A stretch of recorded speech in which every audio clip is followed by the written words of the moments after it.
जीवनलाल अपने गांव के सबसे धनी किसान थे। उनके पास खेती के लिए बहुत सारी जमीनें तो थी ही, साथ ही एक अच्छी खासी डेयरी भी थी। इस डेयरी का सारा कामकाज उनका इकलौता बेटा वरुण देखता था। वरुण काफी लंबा, तगड़ा, हैंडसम और साथ की पसंद नौजवान था। जीवनलाल बेटे की शादी के बारे में सोच ही रहा था कि एक दिन उसकी पत्नी राधिका की एक पुरानी सहेली अनामिका उससे मिलने के लिए उनके घर आती है। वह जब वरुण को देखती है तो देखती ही रह जाती है और राधिका से अपनी बेटी कसक और वरुण के रिश्ते की बात चलाती है। राधिका इस रिश्ते के लिए मान जाती है और फिर जीवनलाल से इस बारे में बातचीत करती है। क्यों ना हम अपने वरुण की शादी अनामिका की बेटी कसक के साथ कर दे? इन दोनों की जोड़ी खूब जचेगी। पर कसक तो बहुत ज्यादा पढ़ी लिखी और मॉडर्न लड़की है। हमारे सादगी पसंद बेटे से उसका निभाव कैसे हो पाएगा? इस बात की चिंता आप न करें, शादी हो जाएगी तो निभाव भी हो जाएगा। इस तरह वरुण और कसक की शादी हो जाती है। कुछ दिन तो ठीक ठाक गुजर जाते हैं, मगर फिर कसक को वरुण की सादगी से नफरत होने लगती है। वह उसे गंवार समझकर अपने भाग्य को कोसने लगती है और ससुराल उसे जेल के समान लगने लगता है। तुम गंवार के गंवार ही रहोगे, तुम्हें मॉडर्न जमाने की तहजीब कभी नहीं आएगी। देखो कसक, तुम्हें जितना मॉडर्न बन के रहना है रहो, पर मेरी सादगी को गंवारपन मत कहना। अगर तुम्हें अपने जैसा मॉडर्न पति ही चाहिए था तो शादी से पहले सोचना था, क्योंकि मुझसे शादी। वरुण की बात सुनकर कसक को बहुत गुस्सा आता है और वह नाराज होकर रोने लगती है। तभी राधिका वहाँ आ जाती है और उसे समझाने लगती है। क्या हुआ बेटी, ऐसे क्यों रो रही हो? अब मैं आपके इस गंवार बेटे के साथ एक पल नहीं रह सकती, मुझे मेरे घर जाना है। कसक की इन बातों से जीवनलाल का पूरा परिवार बहुत दुखी होता है और सब कसक को मनाने और खुश रखने की कोशिश करते हैं, मगर वह किसी के मनाने से नहीं मानती और कुछ दिन बाद ससुराल छोड़कर मायके जाकर रहने लगती है।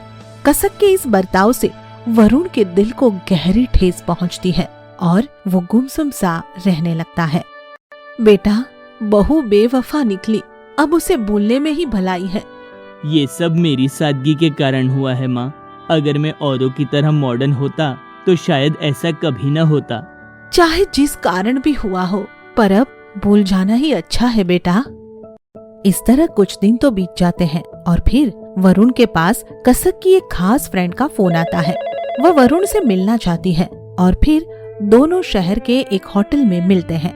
वरुण खुशी की बात मान लेता है और फिर कसक के लिए अपनी सादगी को त्याग कर खुद को मॉडलिंग के लिए तैयार करना भी मंजूर कर लेता है। वह रोज जिम जाने लगता है और साथ ही खुशी से मॉडलिंग की शिक्षा भी लेता है। वाओ, क्या बॉडी बनाई है! अब तो तुम मॉडलिंग की दुनिया में छा जाओगे। ये सब तो तुम्हारी प्रेरणा का फल है खुशी। ठीक है, यह सब छोड़ो और शाम को मेरे घर आ जाना। मैं तुम्हें कुछ खास लोगों से मिलवाऊंगी, समझे? उसी शाम खुशी वरुण को मॉडलिंग के दुनिया के कुछ बड़े लोगों से मिलवाती है और वे वरुण को देखते ही उसे मॉडलिंग में चांस देने के लिए तैयार हो जाते हैं। इस तरह कुछ दिन बीत जाते हैं और वरुण मॉडलिंग की दुनिया का जाना माना चेहरा बन जाता है। अनेक लड़कियां उस पर मरने लगती है और साथ ही कसक का दिल भी उसके लिए बेचैन हो उठता है। वह अपनी गलती पर पछताने लगती है और वरुण से मिलकर माफी मांगना चाहती है।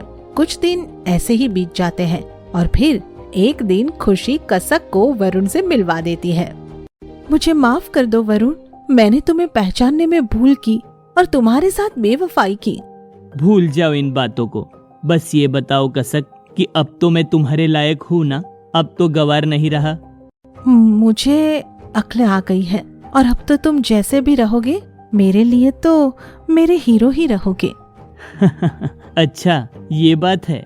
उसके बाद वरुण कसक को लेकर अपने घर लौट आता है और उसकी माँ राधिका को उस पर बहुत गुस्सा आता है और वह कसक को अपने घर में रखना नहीं चाहती। इस तरह कसक को लेकर माँ बेटे के बीच तकरार हो जाती है। वरुण, यह बेवफा बहू मेरे घर में नहीं रह सकती, तुम्हें इसे छोड़ना होगा। कसक ने अपनी गलती की माफी मांग ली है माँ, मैं कसक को नहीं छोड़ सकता। मैं प्यार करता हूँ कसक से।